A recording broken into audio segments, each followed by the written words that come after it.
Buenas tardes, mi nombre es José David Ramos y bueno, me corresponde en esta oportunidad hablar sobre los presupuestos filosóficos del derecho penal contemporáneo, naturaleza de lo antijurídico, dignidad humana, bienes jurídicos y fin de la pena. El Código Penal exime de responsabilidad penal a quien actúa con consentimiento válido del titular del bien jurídico de libre disposición. Estas eximentes traen múltiples cuestionamientos, tales como, o nos haríamos la siguiente pregunta: ¿qué bienes jurídicos tienen dicha naturaleza? ¿Acaso todos los bienes jurídicos individuales son libres de disposición? De ser ese el caso, ¿cuál sería el fundamento de ello? ¿El consentimiento del titular implica que la conducta es antijurídica o estaríamos ante una conducta atípica? Ahora bien, en respuesta a estas interrogantes, resaltando que en el modelo de Estado en que vivimos, los bienes jurídicos penales se protegen porque se busca la autorrealización del individuo. Sobre la base de ello, ciertos autores sostienen que todos los bienes jurídicos penales individuales son disponibles, siendo el consentimiento una causa de atipicidad de la conducta. La antijuricidad en derecho penal es uno de los elementos considerados por la teoría del delito para la configuración de un delito. Se le define como aquel desvalor que posee un hecho típico que es contrario a las normas del derecho en general, es decir, no solo al ordenamiento penal. La antijuricidad supone que la conducta que se ha realizado está prohibida por el ordenamiento jurídico. En otras palabras, que dicho comportamiento es contrario a derecho. El sistema penal venezolano es amplio y con principios constitucionales y procesales muy hermosos, donde se establece que en el República Bolivariana de Venezuela, conforme al cual ningún sujeto podrá ser sancionado por actos o omisiones que no fueren previstos como delitos, faltas o infracciones en leyes preexistentes. La antijuricidad es a la contradicción de la realización del tipo de una norma prohibitiva con el ordenamiento jurídico en su conjunto. Ha sido descrita como la contradicción entre el hecho, que es la conducta del autor, y el derecho. Es antijurídica la conducta que infringe en el mandato del orden público jurídico, haciendo lo prohibido o no haciendo lo impuesto, obligado por él. La conducta es antijurídica cuando se estrella contra el total ordenamiento jurídico. Es el juicio negativo de valor que recae en una conducta que reside en el juicio de desvalor sobre el hecho que efectúa el ordenamiento jurídico y que merece la pena en relación con la gravedad de la lesión del derecho, lo que se deduce a la exigencia de culpabilidad. La conducta será antijurídica en tanto no resulte justificada por la ley penal de esta manera. Lo antijurídico del hecho resulta del solo enfrentamiento del hecho con el derecho tutelado y ofendido por aquel. El único proceso racional valorativo que habrá de realizarse, es decir, buscar entre las cuales que no justifican alguna que elimine el calificativo antijurídico. Actúa jurídicamente quien, sin estar autorizado, realiza un tipo jurídico penal y ataca con ello un bien jurídico penalmente protegido. Tenemos, y como ejemplo ponemos es antijurídico el delito o el homicidio perpetrado por un enajenado mental, como el homicidio perpetrado por una persona que goza de perfecta salud mental. Claro está, siempre que no haya habido una causa de justificación, como la legítima defensa o estado de necesidad. Mientras que el demente no se le impone pena previsto en el Código Penal para el delito que ha perpetrado. Tradicionalmente, la antijuricidad se ha distinguido en dos clases: la antijuricidad formal y la antijuricidad material. Esta distinción proviene de la discusión fisiológica en torno a si el legislador puede valorar arbitrariamente las conductas, ordenando o prohibiéndolas sin limitación, o está sometido a restricciones derivadas de la naturaleza o estado de las cosas. Los partidarios de la primera posición solo reconocen la existencia de una antijuricidad formal, concebida como simple infracción de la ley positiva, mientras la segunda lo reconocen junto a estas una antijuricidad material, declarando antijurídica solo a las conductas que contrarien a la ley positiva, ajustándose a parámetros trascendentales del ordenamiento, especialmente de dañosidad social. Esta polémica se expresa de manera particularmente interesante entre el ius naturalista y el ius positivista. Como corolario de la clasificación de la antijuricidad, la desarrollamos de la siguiente manera. Antijuricidad formal. Se afirma que una conducta es formalmente antijurídica cuando es meramente contraria al ordenamiento jurídico. Por tanto, la antijuricidad formal no es más que la oposición entre un hecho y la norma jurídica positiva. Antijuricidad material. Se dice que una conducta es materialmente antijurídica cuando, habiendo transgredido el ordenamiento jurídico, tiene además un componente de daño social, es decir, ha lesionado o puesto en peligro un bien jurídico protegido. En efecto, si bien es cierto, en su concepción, tanto la antijuricidad formal como la antijuricidad material difieren una de la otra, sin embargo, ambas tienen en común la valoración de la acción u omisión típica. En el primer caso, al desvalorarla por su contrariedad al derecho, y la segunda por lesionar o poner en peligro de lesión a un determinado bien jurídico protegido. Claro está, siempre y cuando no encuentre el amparo de alguna causa de justificación penal, situación en la que se está frente a un injusto penal. Queda en evidencia, por lo tanto, que la antijuricidad formal comporta un juicio de valor caracterizado por el encaje legal de aquella acción o omisión dentro de la inscripción típica del tipo penal. Mientras que la antijuricidad material, por su parte, comporta un juicio de valor con miras a determinar si en la ejecución de aquellas conductas incide alguna causa de justificación penal. Así pues, luego de la posguerra y tras el fracaso del positivismo, se restableció el derecho con una aura ius naturalista, caracterizada por dos elementos. Primero, el otorgamiento a la persona humana y a su dignidad de una posición central en el texto constitucional, dándole a este último un carácter de norma política y jurídica suprema e inviolable, capaz de limitar y racionalizar el poder, convirtiéndose la Constitución y el sistema legal en instrumentos para proteger la dignidad. La refundación del Estado, no solo en el principio de legalidad o en el principio de sociedad, sino también en el principio democrático, en la fórmula de Estado social y democrático de derecho. Por este último debe entenderse un reconocimiento al principio de legalidad que suponga un sometimiento del poder al derecho, una separación de poderes que suponga un contrapeso entre los mismos, el reconocimiento y protección de derechos fundamentales clásicos y de otros nuevos derechos de carácter económico, social y cultural. El reconocimiento de la soberanía popular, la legitimación de los gobernantes por medio de elecciones democráticas y periódicas y una concepción pluralista de la sociedad. Por ello, a efectos del establecimiento de criterios para la criminalización de ciertas conductas, resulta imperioso atender a las características sustanciales del Estado y democrático de derecho, el que supone el reconocimiento de ciertos derechos fundamentales como la libertad, la igualdad y todos los que tienen su sustento en la dignidad humana.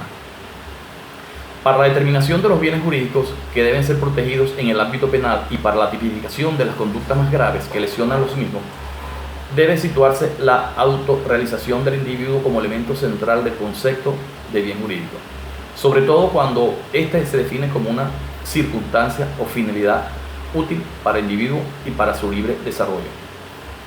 De esta manera se descartará la punibilidad de cualquier hecho que, a pesar de generar una disfuncionalidad en el sistema, no afecte las posibilidades de autorrealización del individuo, puesto que una posición contraria podría llevar a proteger valores morales, estrategias políticas o dar cabida a puntos de vista totalitarios. Esta referencia a la autorrealización del individuo, a diferencia de la dañosidad social, es específica de la lesión o puesta en peligro de un bien jurídico penal, no requiriéndose para el resto de conductas dañosas en otros ámbitos del ordenamiento jurídico, coincidiéndose plenamente con lo expresado y regulado en la norma constitucional. De lo dicho, considero necesario que el bien jurídico penal tenga una referente constitucionalidad que legitime su protección y que se derive de la dignidad, en su cabalidad de principio trascendente al sistema jurídico. La exigencia del bien jurídico como objeto de protección del derecho penal revalora la necesidad de crear un sistema penal en función a los postulados que viabilizan la autorrealización del individuo, es decir, la consecución de una vida digna. En esta línea, siguiendo el concepto proporcionado por el autor Roxin, entiendo por bienes jurídicos circunstancias dadas o finalidades que son útiles para el individuo y su libre desarrollo en el marco de un sistema global estructurado sobre la base de esa concepción de los fines o para el funcionamiento del propio sistema, es decir, presupuestos necesarios para la autorrealización del individuo a través de una vida digna. Ahora bien, en tanto la protección de un bien jurídico penal debe necesariamente responder a la consecución de la autorrealización de las personas, resulta indudable que éste cumple una función de límite al legislador, lo que le hace conformarse como un concepto crítico con la legislación. Así, son ilegítimas las normas penales exclusivamente motivadas por ideología o las que exclusivamente sancionan ilicitudes morales, o las que protegen meros sentimientos o las que protegen meros tabúes, entre otros. Esta dimensión crítica del bien jurídico supone también un rechazo al paternalismo estatal injustificado, que implica un exceso en la actuación del Estado que atenta contra la autonomía de la voluntad de sus miembros y que en lugar de promover o viabilizar la autorrealización del individuo, crea obstáculos para su desarrollo. El paternalismo injustificado desnaturaliza la función que el Estado debe cumplir: propiciar un libre desarrollo de las personas, más aún cuando las mismas se encuentran plenamente capacitadas para autodeterminarse. El rechazo a un paternalismo estatal se refleja en el reconocimiento de la garantía de la libertad propia del Estado liberal. La estructura democrática del Estado supone que las personas pueden optar libremente por lo que les beneficia o afecta. Posibilidad de manifestarse con total libertad, diciendo así, conforme con una ética propia, la manera más idónea para alcanzar su autorrealización. Esta visión personalista y liberal del bien jurídico penal parte de la premisa de que el individuo es el fin supremo de la sociedad y del Estado, y de que debe ser tratado como un fin en sí mismo y no como un medio para alcanzar otros fines. Este es un principio de dignidad humana, sin que ello suponga olvidar que dicha libertad coexiste con la libertad de las demás personas y que se ejerce dentro de la comunidad. Por ello, los bienes jurídicos colectivos no podrán entenderse si no ostentan un referente en el individuo. En tanto, se protegen en la medida en que se desarrolle al interior de una comunidad. La protección de un interés colectivo sin referente al individuo por el mero hecho de serlo carece de legitimidad en el marco de un Estado social y democrático de derecho, y en este contexto debe analizarse el papel que el consentimiento desempeña en el marco de la teoría del bien jurídico penal, sin olvidar los postulados que conllevan a un modelo de Estado constitucional moderno. Ahora bien, la dignidad humana. La dignidad humana es el fundamento de todo derecho y libertad humana, en tanto constituye el presupuesto para que el individuo se realice plenamente en los ámbitos en los que se desarrolla la personalidad. La esencia del concepto de dignidad se encuentra en la libertad de elección, elemento sin el que ésta no puede ser entendida y sin el que sería imposible cualquier forma de autorrealización personal. Es esta libertad, junto con el reconocimiento de derechos, lo que constituye el medio para alcanzar una vida digna dentro de un Estado social y democrático de derecho. En torno a la dignidad se pueden distinguir dos dimensiones. Una primera, de índole abstracto filosófica, que la considera un prius lógico y ontológico, en relación con los derechos fundamentales, que tiene como función explicar el sentido de la moralidad y acreditar la vinculación entre esta y la humanidad, de manera que cada persona la posee por el solo hecho de ser tal. Y una segunda, más concreta e intrínsecamente vinculada con los derechos, valores e intereses que le dan lugar a la protección de un bien jurídico penal, concibiéndola como la razón de ser, fin y límite de los derechos que se derivan de ella. Este concepto normativo de dignidad tiene como rasgo distintivo el constituir un límite para la libre elección de las personas, lo que hace que la misma se establezca como una escala para solucionar los conflictos concretos. Así, se pueden vincular a este ámbito de la dignidad tres aspectos. Primero, el derecho de las personas para tomar sus propias decisiones. Segundo, el derecho a que las decisiones sean respetadas. Y tercero, el derecho a ver aseguradas las condiciones más favorables, tal como supervivencia, seguridad y salud, para que las personas sean dueñas de su destino. En esta misma línea, para ciertos autores, entre ellos Nino, quien sigue una concepción liberal de la sociedad, el principio de la dignidad de la persona, y prescribe que los hombres deben ser tratados según sus decisiones, intenciones o manifestaciones del consentimiento, no pudiendo tomarse en cuenta para su determinación otros factores que no estén sujetos a la voluntad de los individuos, como puede ser el color de la piel, la raza, la inteligencia, entre otros. En un Estado social y democrático de derecho, esta libertad de elección propia de la segunda dimensión o ámbito de la dignidad se sustenta en el reconocimiento a la autonomía de la voluntad como un mecanismo que posibilite el diseño de un plan personal de vida, es decir, como medio para la autorrealización del individuo. Finalmente, pues, el derecho penal es una rama del derecho público cuyo objeto de estudio es el conjunto de normas jurídicas, principios, doctrinas e instituciones que determinan los delitos o tipos penales, las faltas, así como las penas y las medidas de seguridad a imponer por parte del Estado al delincuente. Su finalidad descansa en mantener el orden jurídico previamente establecido y su restauración a través de la imposición y ejecución de la pena. Entre sus características están que es una ciencia social y cultural, pertenece al derecho público, es finalista, normativo, de carácter positivo, valorativo, sancionador. Además, este debe ser preventivo y rehabilitador. El derecho penal contemporáneo no solo descansa en que es el conjunto de normas jurídicas positivas de carácter prescriptiva, anticipada, que ordenan o prohíben determinadas conductas del ser humano en la sociedad, y que cuando el hombre o delincuente realiza o deja de hacer determinada conducta regulada en el ordenamiento jurídico, es conminado por el Estado mediante la imposición de una pena o medidas de seguridad. También integran el derecho represivo, principio del jus filosóficos y el jus sociólogo, que deben conocer los operadores jurídicos y jurisdiccionales, para ser conjuntamente aplicados en la práctica social y forense para la prevención, el combate y la represión de los delitos y faltas penales, como parte de la política criminal del Estado y del sistema del control social y penal, para detener la delincuencia común y el crimen organizado que afecta la paz social, la tranquilidad, seguridad pública y la seguridad jurídica del pueblo. En fin, el derecho penal contemporáneo tiene su fundamento o sustento en el derecho constitucional, siendo este la norma superior de un Estado, en el que se consagra todos aquellos derechos y obligaciones de carácter individuales y colectivos, y todas las garantías para sus habitantes, tanto nacionales como extranjeros, que se encuentren dentro del territorio estatal.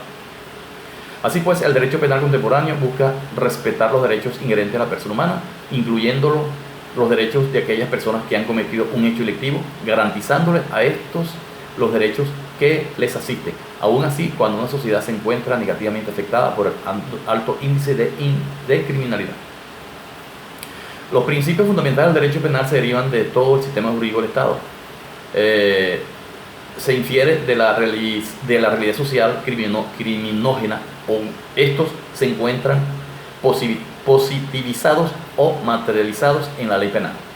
Se invocan y se aplican en la prevención, en el combate y la represión de los delitos y las faltas penales, con la finalidad de lograr el control social y penal de la delincuencia, como el objeto de realizar la justicia penal, dar a cada cual según sus hechos ilícitos y antisociales dentro de los límites garantistas democráticos de la pena justa proporcional al hecho delictivo. En la actualidad existen diversas reflexiones en el derecho penal que señalan la vaguedad en el concepto mismo del bien jurídico y la manipulación de la que se pueden ser utilizados este. La esencia del derecho penal es la tutela de bienes jurídicos, que el mismo legislador es quien se lo otorga. Es decir, el concepto normativo de bien jurídico penalmente protegido es una creación artificial propiamente dicha que puede ser revalorada, manipulada